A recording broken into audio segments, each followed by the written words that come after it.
Bom dia, amigos e amigas da Paving, dessa quarta edição da Paving, sexta-feira, 22 de outubro de 2021. Um dia lindo, lindo, lindo aqui em São Paulo, um dia excelente. Você que está em São Paulo já percebeu esse sol maravilhoso. Inclusive teremos hoje lives, live arena com imagens externas para a gente acompanhar esse dia lindo. Bom dia, Guilherme. Bom dia, Regis, bom dia a todos, bom dia a você que está acompanhando a gente aí do seu celular, do seu computador. Chegamos ao último dia, né, Regis? Chegamos ao terceiro dia desta quarta edição da Paving, neste formato híbrido, né? Uma Paving de transição, como você diz. A gente costuma falar que é transição porque tem gente presencial aqui, a gente tem uma exposição. Hoje vamos ter as live arenas, né, que são as demonstrações de equipamentos e produtos aqui na área externa. E preparando para o ano que vem, que aí vai ser 100% presencial. E é isso, porque a Paving é justamente esse encontro, como a gente viu aqui esses dias, não cansamos de frisar, são diversos públicos, tivemos autoridades máximas de todas as esferas, a esfera federal, a esfera estadual, a esfera municipal, falando aqui seus planos, seus grandes projetos. Temos as feras do setor, como eu sempre digo, né? Grandes empresas com seus grandes equipamentos, grandes máquinas. Temos pessoas interessadas, por que não? Estudantes, né? Pessoas que estão iniciando sua carreira, querem encontrar oportunidades ou encontrar também o que essas pessoas pensam, como ontem naquele painel maravilhoso da BIMAC, aquelas feras do setor, praticamente uma chance de você sentar à mesa com as feras do setor e ouvir o que eles pensam para o futuro. Isso é maravilhoso, é uma oportunidade. Eu não tive a oportunidade de comentar ontem, mas o painel que a BIMAC mais uma vez promoveu aqui, que já é tradição na Paving, junto com os fabricantes, bateu o nosso pico de audiência aí, Regis, foram um pouco mais de 1.100 pessoas, foi muito legal, trouxe muito conteúdo, o pessoal interagiu, queria fazer um agradecimento a todos lá da BIMAC, Vilma, o Alexandre, todo mundo, muito obrigado, foi muito legal mesmo, vocês até agora bateram o nosso pico de audiência. Lembrando sempre que as pessoas que estão aqui estão sempre seguindo todos os protocolos vigentes nesta fase, né? Sempre também em nome da Paving, relembrando, nunca é demais, o nosso respeito às vítimas da Covid, os nossos sentimentos aos seus familiares e aquela vibe de que é preciso seguir em frente, né? O segmento de infraestrutura é o motor do Brasil, é por onde flui a nossa riqueza e ferrovias, grandes máquinas, rodovias, grandes projetos, todos esses números impressionantes, empregos que a gente viu aqui. Então, é assim, esse é o coração da Paving, esse DNA de ter se reinventado, como a maioria dos empresários e empresárias do setor fizeram, né? De não se deixar se abater, de não ficar quieto e buscar uma inovação para chegar nesse formato que nós estamos, né? E vocês todos com seus projetos. Então, esse que é o DNA que a gente sente nessa vibração desse evento. Força, coragem, resiliência e olhando já para o horizonte, para esses novos mercados, as novas oportunidades. Tivemos coisas maravilhosas esses dias, Guilherme. A palestra dos influencers, abrindo a Paving, falando sobre como está a infraestrutura na era digital, painéis maravilhosos, Emotional Drive, o painel das concessionárias. Não, e hoje tem muito mais, eu até queria percorrer aqui com você, Regis, um pouco a agenda, né? Boa. Hoje a gente vai começar com nada mais nada menos que o Fábio do BNDES aqui, para falar um pouco de como o BNDES está inserido no setor de infraestrutura, como que ele está colaborando para o desenvolvimento do setor. Depois a gente passa por mais palestras sobre segurança viária, promovida pela Marvitec, na sequência uma live arena para demonstrar ali ao vivo os produtos que vai estar sendo abordado aqui. Passamos por estabilização de solos, tem a participação do ministro. Tem uma super palestra, um bate-papo muito legal da John Deere com o Virting Group sobre sinergia na recuperação de pavimentos. Tem uma palestra, né, voltada ao segmento de sustentabilidade, falando sobre neutralidade de carbono e o ESG ligado à infraestrutura. Que foi tão falado ontem aqui, né, o ESG, né? Acho que as empresas têm que estar inseridas até para conseguir crédito para financiar os seus projetos. Acho que os bancos vão começar a olhar para isso. Já na Europa já é uma realidade, aqui no Brasil também está começando. Também queria falar de uma coisa tão importante. O Brasil é um país tão complicado aí, né? Mas tão forte, tão grande e tão complicado. E nesse sentido a gente vai ter uma palestra sobre segurança jurídica, nesse momento em que o ministro Tarcísio vai buscar investidor fora do Brasil, investidor nacional. Então a gente vai ter aqui um advogado, Paulo Lucon, especialista na área de segurança jurídica para contratos de concessão, contratos de infraestrutura, para que o investidor ele tenha segurança em vir para o Brasil, né? Eu queria chamar aqui na tela os nossos patrocinadores, os nossos parceiros, como o Guilherme sempre diz, não cansa de agradecer. Não. Estamos aqui nesse momento live, mas vamos entrar com os logotipos dos nossos patrocinadores e parceiros, como o Guilherme sempre diz, né? A Paving é essa congregação do setor, onde todas essas marcas nacionais, internacionais se encontram para trocar ideias, né? Mostrar como elas pensam o futuro, o que vem de novo por aí, quais são os grandes projetos, as grandes preocupações do momento. Como o Guilherme diz, o Brasil, né, a gente sabe, a gente veio de diversas turbulências, infelizmente acho que faz parte da nossa história, é nossa responsabilidade como cidadãos, né, arrumar isso daí aos poucos, que vem de longa data, né, essa situação, e é isso que essas empresas estão aqui com a Paving fazendo, né, pensando como pode se contribuir, construindo, né, gerando empregos, gerando PIB para o Brasil. É um dos setores mais importantes para o PIB brasileiro. A gente, como todo mundo disse aqui ontem, o próprio Pablo Spire falando aqui sobre economia, que 2 setores que puxaram o Brasil, né, durante a pandemia, e vem puxando não só na pandemia, de antes da pandemia, o setor de infraestrutura e o setor do agronegócio, né? E a infraestrutura é muito importante para o agronegócio também, que para poder escoar toda a produção, seja via terrestre, por rodovias, por ferrovias, então a infraestrutura dá um suporte muito grande para o agronegócio, e é um dos temas que a gente aborda aqui também, né? E é esse outro ponto maravilhoso que eu gostaria de comentar, Guilherme. O que a gente viu, está vendo esses dias de Paving, é essa variedade de temas importantes ligados ao setor, né? De um lado, as políticas públicas, em todas as esferas, como já foi falado. De outro lado, você vê que são diversos setores. Tivemos palestra ontem de energia, da Copagaz. Tivemos, né, o setor de energia, como que você vai fazer um projeto se você não estiver bem alimentado de energia? Tivemos uma questão, obviamente, das drenagens das rodovias. Então, inovações tecnológicas, sistemas para colocar o Brasil no que há de mais vanguardista no mundo da tecnologia. Então, é muito legal essa construção, onde você vai ligando essas peças, as diversas empresas participando e diversos microsetores dentro do setor de infraestrutura, né? É isso aí, a Copagaz, a importância da palestra da Copagaz, a Copagaz que já é um parceiro antigo da Paving, que a preocupação deles é mudar a matriz energética das usinas de asfalto, de óleo diesel para o gás natural, que é muito menos poluente, muito mais ambientalmente correto, e ele vem conseguindo sucesso, e é um dos motivos da gente ter feito esse painel ontem aqui também. Então é super importante, você que está em casa, lembre-se, né? E existe toda a outra parte que é o relacionamento, né? Que talvez seja, quem sabe, a parte até mais importante. Então, isso que é o bacana de uma feira como a Paving, né?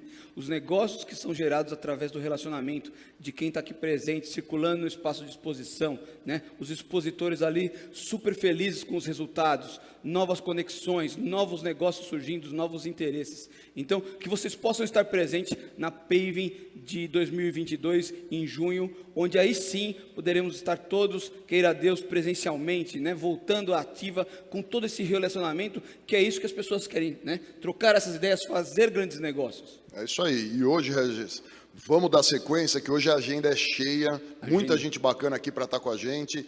O dia está só começando, e como que a gente vai começar hoje? E vamos começar, e só lembrando, hein, principalmente daqui a pouquinho, às 10 horas da manhã, fique ligado que nós vamos ter a Live Arena, onde nós vamos sair daqui do palco e vamos com imagens externas ao vivo, nesse dia maravilhoso, diretamente da Expo Center Norte, parte externa. Como a gente está ao vivo, eu vou corrigir o Regis. Pode corrigir.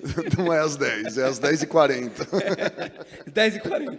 Mas às 10 já fica ligado. Já a gente antecipa. Porque já vai ter a palestra antes e a gente vai percorrer lá fora e ver uma apresentação ao vivo do equipamento, dos produtos. Então, não perca esse momento.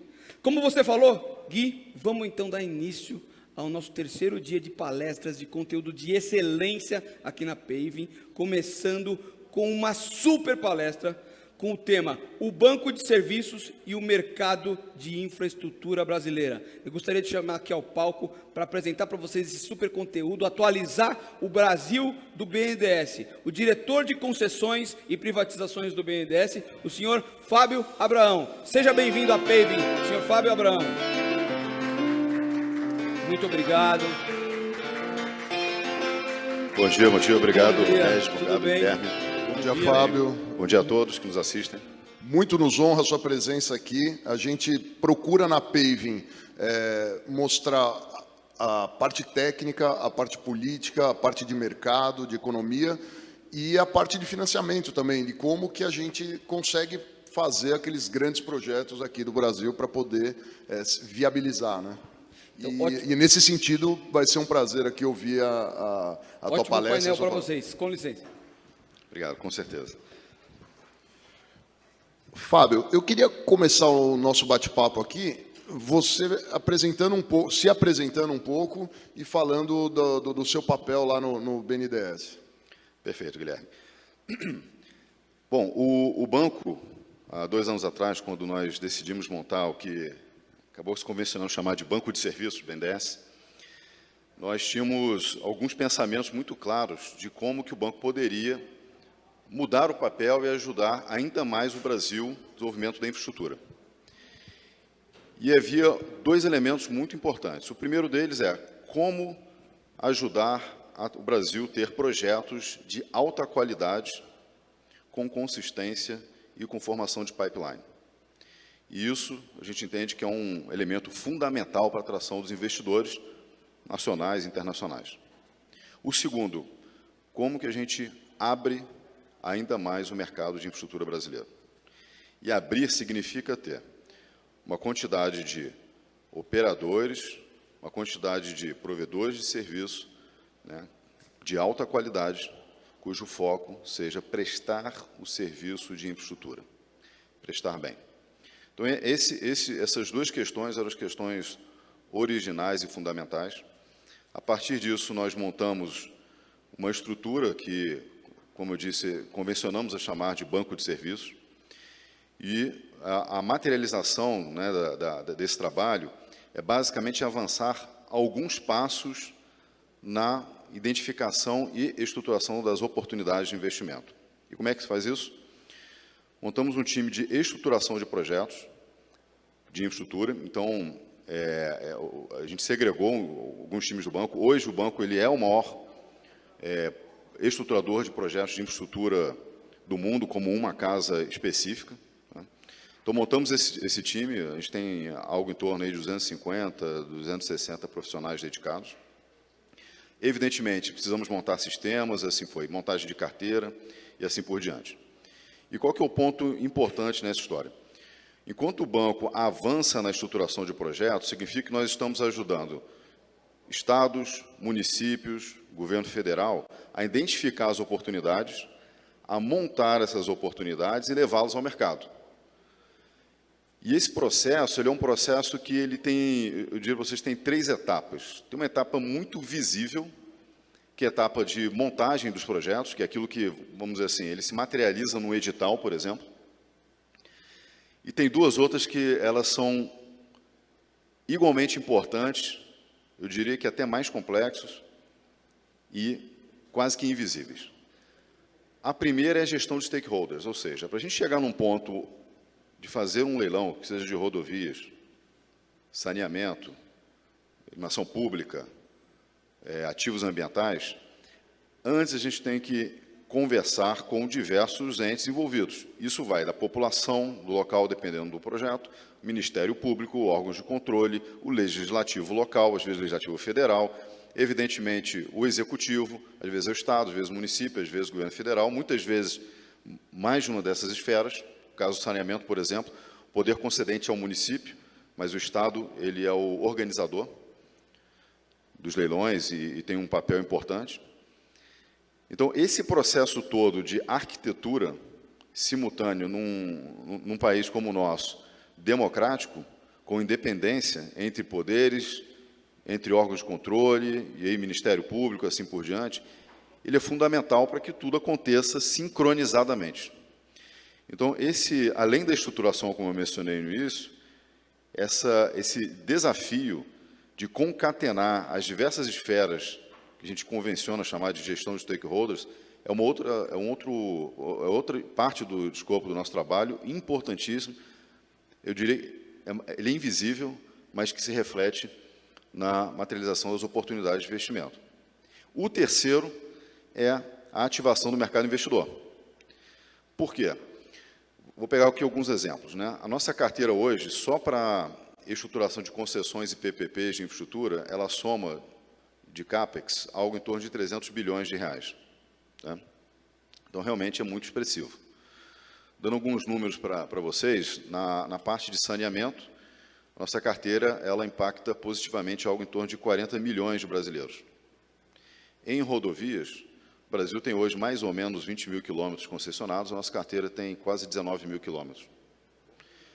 Em portos, são os portos da Bahia, Espírito Santo, São Paulo, ou seja, Santos, que é o maior porto do hemisfério sul, e em breve o Rio de Janeiro, ou seja, boa parte da costa também faz parte da carteira. Ou seja, são projetos de extremo impacto na nossa vida, como cidadãos, como empreendedores, investidores, trabalhadores, como atribuição a maior competitividade ao país. Essa carteira, ela precisa, quando você, evidentemente, lança um leilão, o mercado precisa ter se mobilizado antecipadamente. Por que eu mencionei esses números?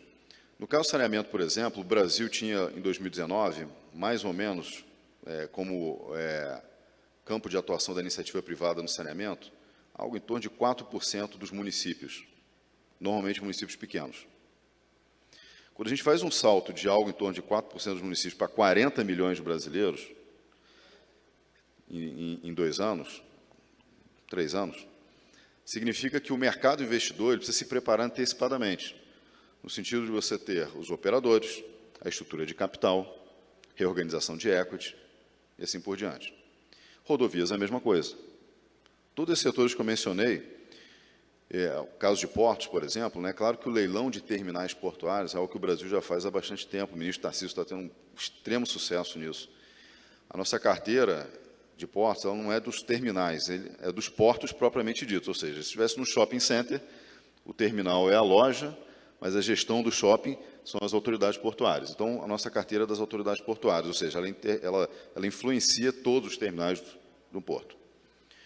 Esse é um mercado extremamente novo mundo afora. Em pouquíssimos lugares a gente encontra autoridades portuárias privatizadas, mas com sucesso. É o caso da Austrália, o caso do Reino Unido, por exemplo.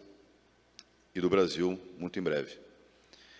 Portanto, o mercado investidor, seja para o saneamento por conta do salto, seja no caso de rodovias, por conta também da carteira enorme, ou por causa de portos, que é um mercado novo, ou de ativos ambientais, que eu vou falar daqui a pouquinho, que também é um mercado novo no Brasil. O mercado investidor ele precisa ser ativado antecipadamente, ele precisa se organizar. Os investidores precisam vir, os investidores internacionais precisam entender e acreditar e ter tempo para se reestruturar, ou estruturar, ou montar estruturas no Brasil e assim por diante. Ou seja, voltando, portanto, a atividade do banco de serviços, embora tenha uma parte muito visível, que é justamente a estruturação do projeto, que materializado no edital, tem a gestão dos stakeholders em paralelo e a ativação do mercado investidor. Isso tudo acontece simultaneamente. Infelizmente, estamos tendo muito sucesso. Como eu disse, o banco ele já tinha essa atividade dentro, mas espalhada e com uma escala muito pequenininha. E hoje, como eu disse, nós somos um dos maiores... Eu não perco muito tempo fazendo essas comparações, mas uma consultoria internacional acabou me passando isso semana passada.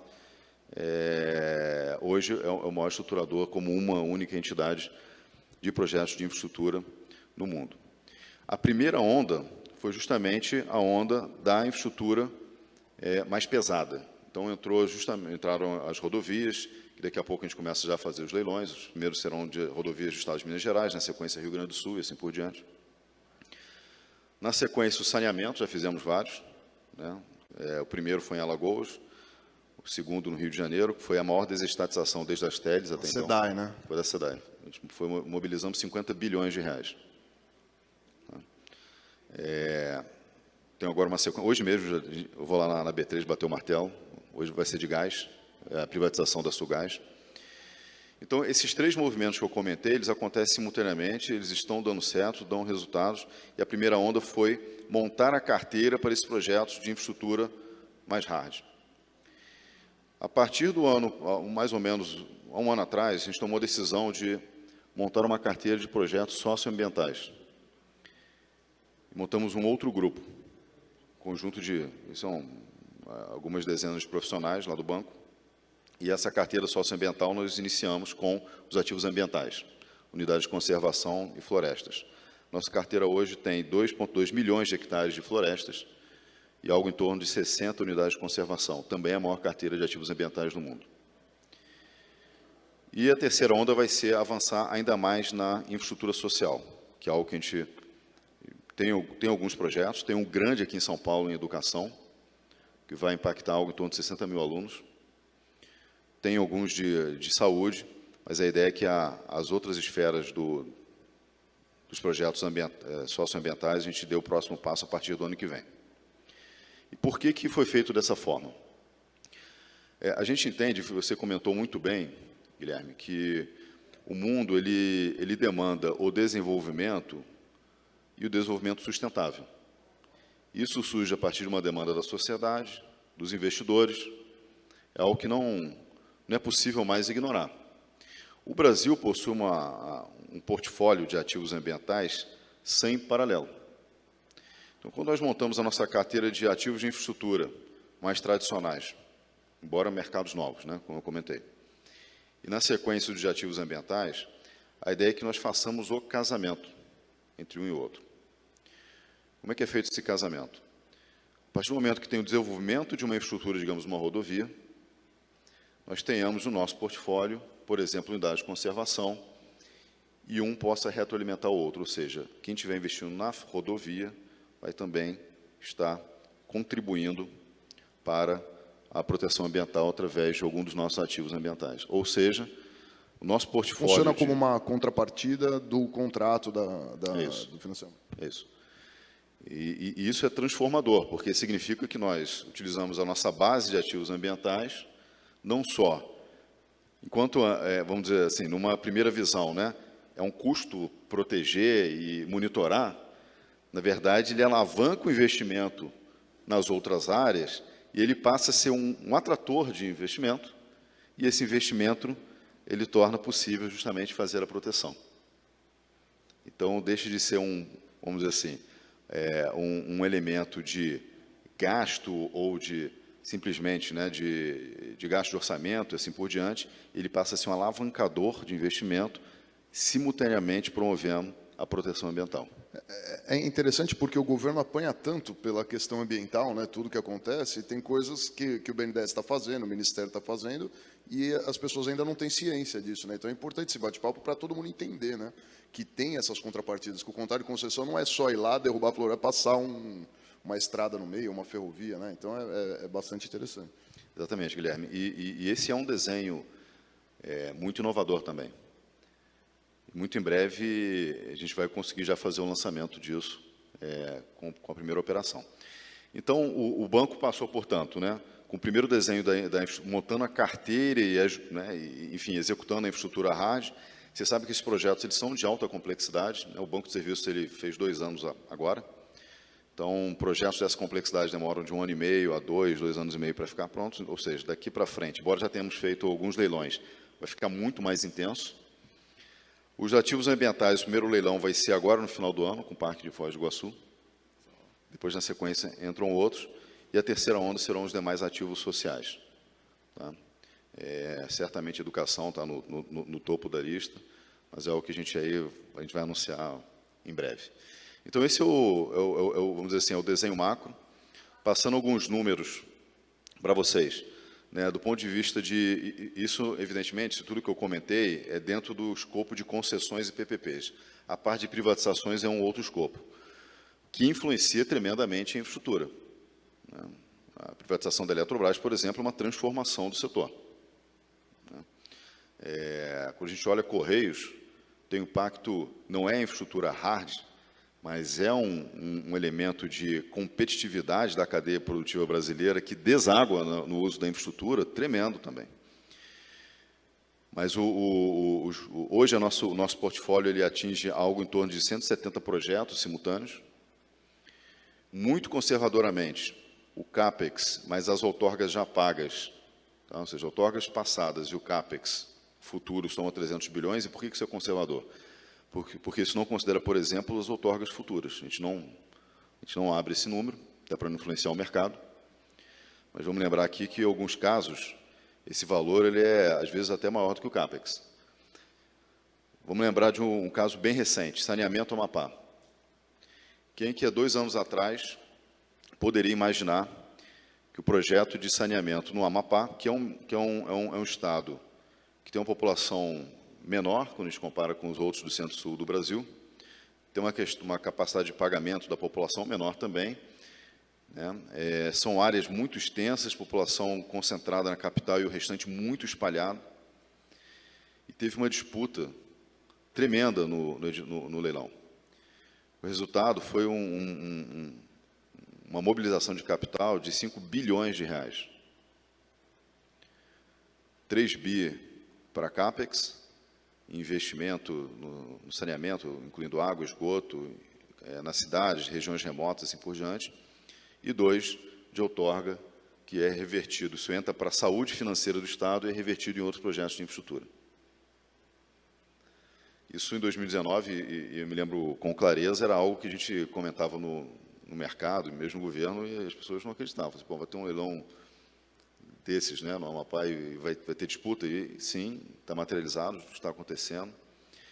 Né? Tivemos de Alagoas, tivemos o Rio de Janeiro, que foi um marco tremendo, foi muito interessante, porque logo na sequência do leilão, recebi várias reportagens de décadas atrás, o pessoal anunciando a privatização da Companhia de Saneamento do Rio. Assim, ó, finalmente, o caso de rodovias é outro, né, do ponto de vista de magnitude, é um setor mais maduro do ponto de vista de regulação. Né? Enfim, é um processo de transformação quase que silencioso, mas que vocês percebem, vocês do setor certamente já estão percebendo. A gente já vê empregos sendo gerados. Né? Em Alagoas, no caso, foi muito interessante, porque foi o primeiro leilão de saneamento que nós fizemos. As obras estão só no início agora. Já a companhia privada já abriu 2.300 vagas, até o final desse ano vão ser 2.500 empregos diretos. Isso é muita coisa. Isso, na verdade, só na região ali metropolitana. Lá no Rio de Janeiro já abriram 6.000 vagas de empregos diretos. As obras nem começaram ainda, você vai ter um ramp-up.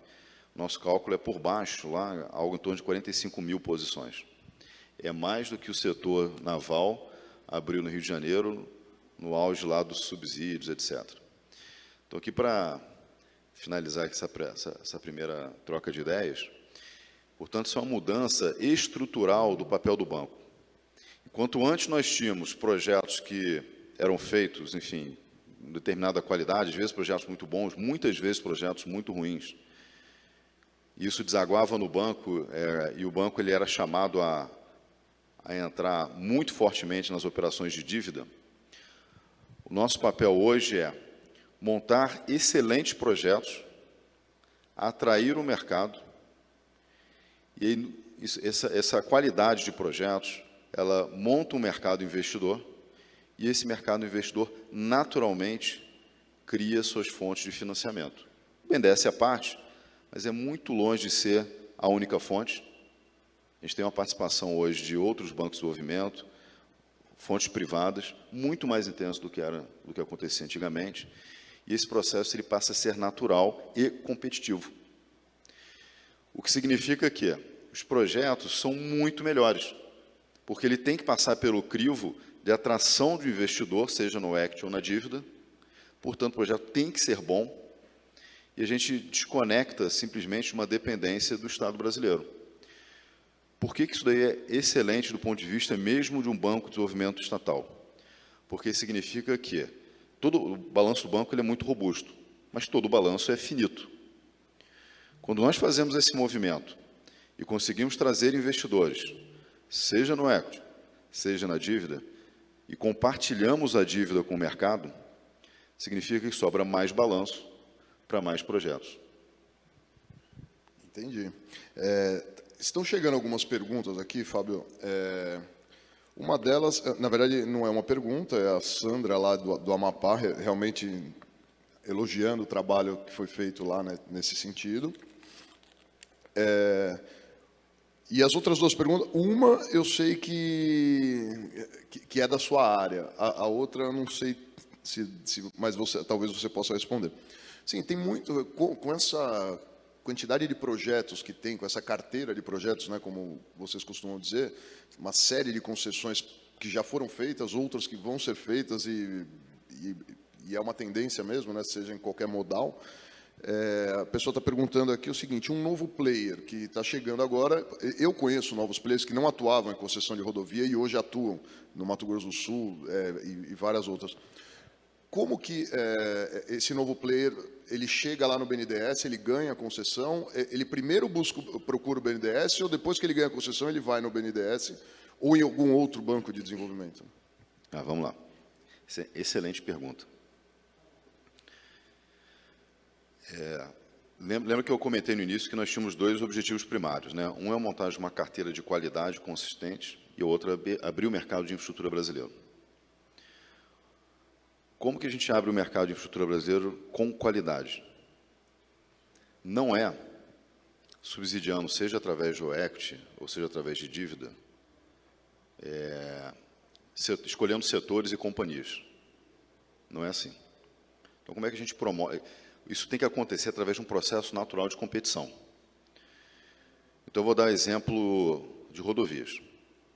O mercado de rodovias, ele passou por um momento que todos nós conhecemos bem, ou seja, você teve um evento de crowding out do investidor internacional, e eu digo investidor não financeiro, mas sim o estratégico, ou seja, o operador. Algumas companhias que tinham muitas posições no mercado, hoje elas não têm condições de investir. E o mercado de rodovias brasileiro, quando a gente olha e compara os players atuais de grande porte e o que a gente tinha 15, 20 anos atrás, sobraram alguns. Como é que se formam novos players? O primeiro é ter projeto de qualidade. O segundo é um movimento muito interessante que profissionais que conhecem o setor se juntam, montam companhias, levantam capital, fazem equity, porque vamos lembrar o seguinte: o Brasil é um dos poucos países do mundo que tem escala e projetos de uma dimensão, eu digo escala territorial, mas principalmente de consumo, que consiga levar projetos de porte numa esteira. Não adianta você ter um projeto, você tem que ter 10, 15 para poder movimentar o mercado investidor. Um dos poucos países que consegue fazer isso. Então, o que a gente está vendo são vários movimentos, e é um movimento bonito, porque é um movimento de mercado, em que profissionais se juntam, montam fundos, são capitalizados, ou seja, eles aportam conhecimento técnico, aportam entendimento setorial, isso é valorizado, entra o capital, bidam, como o projeto é bom, se vencem um projeto, eles vão até o mercado levantar a dívida. Então, essa é a dinâmica, e é a dinâmica saudável. Por quê? Porque quando eles vão ao mercado levantar a dívida, e vem com a gente, vai na Caixa, vai nos bancos privados, significa que o projeto tem que ser robusto, ele tem que ser sustentável. Então, a gente está vendo isso em rodovias, nós vimos isso em saneamento também.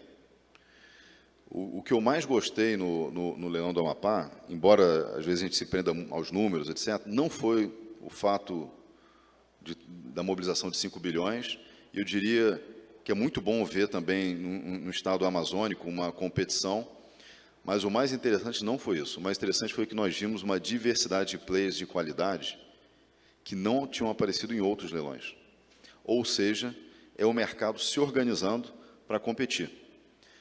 Então, esse é um movimento que a gente já está vendo, ele é um movimento forte, é um movimento que a gente está indo na direção que nós acreditamos, porque é de qualidade, e é assim que a gente percebe em vários segmentos.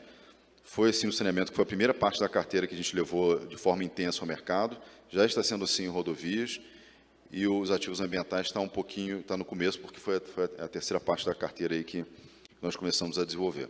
Esse programa que foi anunciado agora recentemente, ProTrilhos, acho, né? Que as empresas privadas podem fazer os seus ramais de ferrovia para chegar até o ramal principal, não sei se é isso. Isso está incluído também na carteira do BNDES, a empresa pode ir lá atrás para tentar um financiamento para fazer esse ramal privado para chegar na malha? Sem dúvida. Isso faz parte do dia a dia do banco, né? É um processo, de fato, muito mais simples do que antes, né? Ou seja, você sai da concessão e vai para uma autorização, né? E isso é o feijão com arroz do banco. Ou seja, isso é a operação de crédito, vamos dizer assim, a parte forte do banco, e sem dúvida. O que nós não fazemos é separar uma parte do balanço, assim, isso aqui vai ser para ferrovia, isso aqui vai ser para saneamento, isso a gente não faz, por dois motivos. Um, para não ter uma artificialidade na disponibilidade de capital, ou seja, não correr o risco de ter muito num determinado setor e faltar em outro. E o segundo motivo é porque não precisa. O balanço do banco ele é robusto o suficiente para não precisar ter esse tipo de divisão. Mas, te respondendo objetivamente, sim, isso faz parte do dia a dia, isso é o nosso business as usual. Eu sei que é um negócio recente, né, que foi lançado agora e que tem movimentado bastante a malha ferroviária.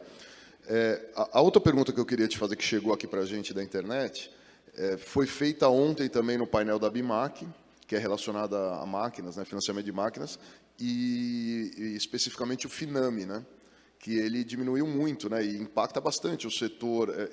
Isso quem está falando não sou eu, foram eles ontem no painel, que a dificuldade hoje de você conseguir o FINAME para essas máquinas todas aqui que estão expostas aí. Como que o banco está trabalhando com isso? Isso vem incluído num contrato de concessão ou não? O próprio locador de máquina, ele quer lá e comprar, fazer um FINAME de uma determinada máquina. Por que diminuiu ou não diminuiu? É só uma percepção errada aí do mercado? Como é que está funcionando isso? Então, na verdade, os últimos anos, né, do Brasil, a gente teve uma barriga no investimento de infraestrutura, né? Então, o que a gente está percebendo é o seguinte: toda essa onda, né, que começa com o edital e o leilão, depois ele puxa a cadeia produtiva. Então, o PVC está aumentando. Foi muito interessante, ontem eu estava em outro evento, e alguns operadores, né, de saneamento já estão falando assim: poxa, estou perdendo o profissional para o concorrente, né? Já começa a ter um movimento. Isso vai acontecer na cadeia. Nós estamos muito atentos a isso, monitorando. Tem um time da área industrial, isso fica dentro do que a gente chama de área industrial do banco, industrial na parte de crédito, monitorando e vendo o que o banco pode fazer de novos produtos, né? Isso não faz parte da minha diretoria, então até prefiro não falar tanto, porque falar em nome de outro colega. Mas sim, nós estamos monitorando. O setor de gás foi um que a gente já tinha identificado, e nós lançamos uma linha específica no início do ano para o setor de gás. É claro que o setor de gás é um setor que ele tem uma inércia um pouco maior do que os demais, mas a gente já está percebendo, daqui a pouquinho começa a ter demanda, né? Como eu disse, hoje eu já vou lá bater um martelo, daqui a pouco a gente vai, na expectativa que no início do ano que vem, a gente também faça a privatização da Companhia do Espírito Santo e assim vai. Lembrando que o setor de distribuição de gás não tem um leilão há mais de 20 anos. Então, é um processo que vai acontecendo. A gente já lançou uma linha específica para o setor de gás natural. E a ideia é que, sim, a gente está monitorando e, se tiver necessidade, o mesmo aconteça com outros segmentos. Porque, como você disse, né, o leilão é só o primeiro passo, né? Depois que ganha o leilão, puxa toda a cadeia produtiva. E é uma das coisas que o ministro Tarcísio mais fala, né? Hoje, o trabalho é fazer o leilão. E esses resultados na cadeia produtiva, ela vai levar algum tempo ainda, né? 1, 2, 3 anos para começar a sentir isso, né? Venda de máquina, de asfalto, e etc., né? Fábio, eu queria agradecer a sua presença aqui. A gente está chegando ao final. Não sei se alguém aqui gostaria de fazer alguma pergunta para o Fábio. Da internet aqui já vieram todas, né? Temos uma pergunta lá. Ó. Aqui também, o Luiz aqui. Tem alguém para levar um microfone aqui para eles? Por favor, está chegando aí.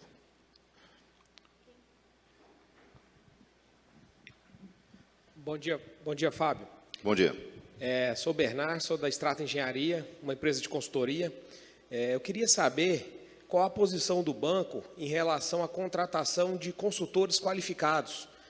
E a gente viu que o BNDES estruturou uma carteira enorme na área de infraestrutura e que algumas contratações foram feitas utilizando um modelo que permitia a entrada de consultores externos que não teriam ou não têm uma qualificação, não têm uma aderência com as políticas locais, com as necessidades do Brasil. Então, eu queria saber como o banco pensa em ter bons projetos e selecionando consultores com uma qualidade que o Brasil precisa, tá? Seja para a área de infraestrutura e outras demandas sociais. Então, excelente pergunta, muito boa.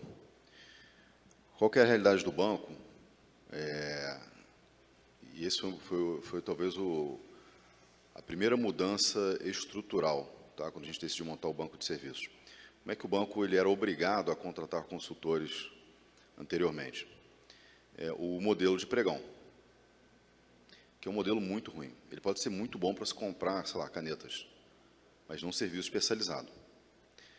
Então, o pregão, e por quê? Né? Porque o pregão ele tem uma limitação de como você pode exigir a qualificação do consultor e a priorização máxima sobre o menor preço. Como eu disse, o banco já tinha alguns projetos em carteira, estavam espalhados, eram poucos, que sofreram com esse modelo que você comentou, tá? E o que a gente fez foi inaugurar uma outra modelagem que foi utilizando a nova lei das estatais. E essa foi a primeira vez que nós tivemos que fazer alguns pilotos com o Tribunal de Contas da União acompanhando. Tá? Então, entraram, por exemplo, os 7.000 quilômetros de rodovia do Tarcísio, que nós estamos modelando, o Porto de Santos, a privatização dos Correios. Então, nós selecionamos alguns projetos da carteira, iniciamos esse piloto. E foi muito bem sucedido. O Tribunal de Contas da União teve uma contribuição tremenda, e daí, a partir disso, conseguimos virar a chave. Entre o modelo anterior e a gente conseguir passar por esse ciclo e virar a chave, passaram, evidentemente, alguns meses. Então, por isso que alguns projetos eles ainda entram no modelo antigo, que não é um modelo que a gente gosta, mas vários outros projetos, a maior parte da carteira e cada vez mais, já é o modelo novo, onde a gente consegue sim ter um grau de exigência. É um modelo que ele é muito próximo do modelo de contratação privada. Então, é uma evolução tremenda. Isso parece uma mudança, eu diria que óbvia e natural, né? E eu venho, esses últimos anos foram meus anos de experimentação aí na vida pública, né, do setor público. Mas no setor público é uma mudança extremamente complexa, pessoal, muito complexa. A mudar a forma de se contratar serviços com os órgãos de controle participando simultaneamente, isso é uma quebra de paradigmas sem precedentes, tá? E esse caso do artigo 28, eu posso afirmar isso. Então, sim, tem deficiências que vieram do passado, né? Não foi simples resolver, mas resolvemos. A maior parte da carteira hoje já começa a migrar para o modelo novo, e isso tem garantido, nós conseguimos ter uma carteira tão grande, com um grau de aderência enorme aos cronogramas. Tá? Hoje, o nosso nível de aderência aos cronogramas está na ordem de quase 90%. Tá? Com consultores que já muitos anos não participavam dos projetos do banco, justamente pelos pontos que você comentou. Tá? Hoje a gente conta com consultorias internacionais, excelentes consultorias nacionais. Tá? Enfim, então, sim, esse é um ponto importante, eu acho que muito bem levantado. Muito bom. Temos mais uma pergunta aqui, Tainara. Consegue levar o microfone para o Luiz? Bom dia, meu nome é Luiz Fernando, eu sou da Estrada Consultoria, Segurança Viária. Eu gostaria de saber, por exemplo, Banco Mundial, eu já trabalhei com o pessoal de lá, todo projeto de infraestrutura viária, o banco obriga a execução de uma auditoria de segurança viária que antecede o financiamento, que é justamente para pautar que esse dinheiro seja bem investido. Nós vemos nos processos de concessão no Brasil, onde o BNDES faz o financiamento, que isso não acontece. Fica-se muito atrelado ao Programa de Exploração de Rodovia, o PER, e que existem falhas, porque em alguns pontos eles pedem as normas técnicas vigentes no país, em outros não se exige a norma técnica. Então, No caso, uma coisa que eu atuo muito, que é a parte de segurança viária, parte de proteção lateral da via, os contratos de concessão, eles são muito ruins. Eles não atendem, inclusive, às normas técnicas vigentes no próprio país. E, então, uma sugestão seria, por que não o BNDES contratar ou exigir que seja feita uma auditoria de segurança viária independente, né, não pelo interessado, e sim uma independente, para que esses pontos fiquem mais claros e que o banco cobre, né, através do seu cronograma de investimento, que esses pontos que foram questionados na auditoria sejam efetivamente executados por quem ganhar o contrato. Perfeito. Vamos lá. O desenvolvimento de projeto ele tem 2 momentos. Então, tem um primeiro momento que, vamos lá, resumidamente, ele finaliza no leilão. E tem o segundo momento, que após o leilão, o financiamento, certo? O que você está comentando aqui é no segundo momento, né? No desenho, falando um pouquinho do primeiro momento, no desenho das concessões, hoje, vamos lembrar assim, a gente vai começar a levar a mercado os primeiros desenhos agora para o final do ano, tá? A gente já tem um conjunto de exigências bem diferentes, do ponto de vista de segurança. A gente vai começar a lançar os editais para ter os primeiros leilões, que vão ser os estaduais, tá? Da nossa carteira. Tem outras carteiras, né, que não foram modeladas ainda no banco, tá? São carteiras prévias. Do ponto de vista do segundo momento, que é a dívida, o que nós temos hoje, vamos lá, a gente aqui até já estourou o tempo, mas eu vou tentar ser muito breve. O que nós tínhamos no passado recente no Brasil? O banco ele tinha uma operação de crédito subsidiada e, portanto, ele exigia garantias, praticamente qualquer garantia.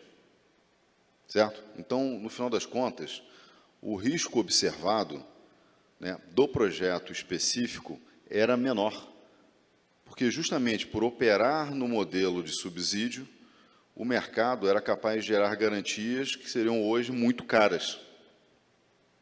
E aí eu digo fiança corporativa e assim por diante. Tá? Ou seja, as garantias ficavam penduradas nas corporações. E, portanto, o nível de exigência do projeto era menor. Porque se alguma coisa desse errado, os mecanismos que garantiam eram extremamente robustos. Eles podiam ser extremamente robustos porque o dinheiro era subsidiado. A partir do momento que a gente acaba com essa lógica de dinheiro subsidiado, o foco passa a ser o projeto. Evidentemente, em alguns casos, foi a corporação, mas o foco passa a ser o projeto. Tanto que uma das nossas metas de agora até o final do ano que vem é avançar tremendamente no Project Finance. E aí, quando o foco passa a ser o projeto, esses elementos que você, por exemplo, o elemento de segurança e outros que você colocou, e todos nós conhecemos, eles passam a ter um grau de exigência muito maior. Então, a tendência é essa, tá? Porque quando você tira e coloca o foco na sustentabilidade e competitividade do projeto, ter esse tipo de exigência faz muito sentido para quem está emprestando dinheiro. E isso vai ser natural, não só para o lado do BNDES, como para o lado do mercado. Então, essa é a beleza da naturalidade de quando você exige a competição no processo como um todo. Porque, a partir do momento que nós olhamos cada vez mais o projeto e o crédito é compartilhado, o outro banco de desenvolvimento internacional ou banco privado começa a fazer a mesma coisa. Tá?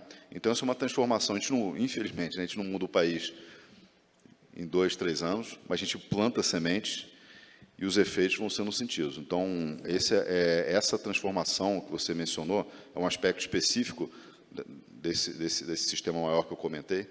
Ele não só está no nosso ADOC, como ele já está sendo implementado, mas vocês vão sentir isso realmente daqui a uns 2 anos, mais ou menos. Tá certo. Fábio, espero que todo mundo fique satisfeito com as respostas. Muito obrigado pela tua participação aqui na Paving. Foi uma honra para a gente ter um diretor do BNDES aqui explicando um pouco sobre esses projetos que se falam tanto hoje, né, de concessões. Então, queria agradecer de verdade aqui. Eu agradeço, foi um prazer. Estamos sempre à disposição, o Brasil pode contar com o BNDES. Tá certo, uma salva de palmas. É isso aí. Ótimo, Gui, muito obrigado. Obrigado ao senhor Fábio por estar aqui presente com a gente. E vamos dar continuidade. Até logo. Perdão que eu estou com as fichinhas. Gui, E agora temos diversos conteúdos, vamos chamar uns intervalos comerciais. Para preparar o palco aqui para a próxima. Preparar para a próxima palestra e também porque logo mais vai ter a Live Arena. Já, já. Então, Não é às 10, como você disse, né?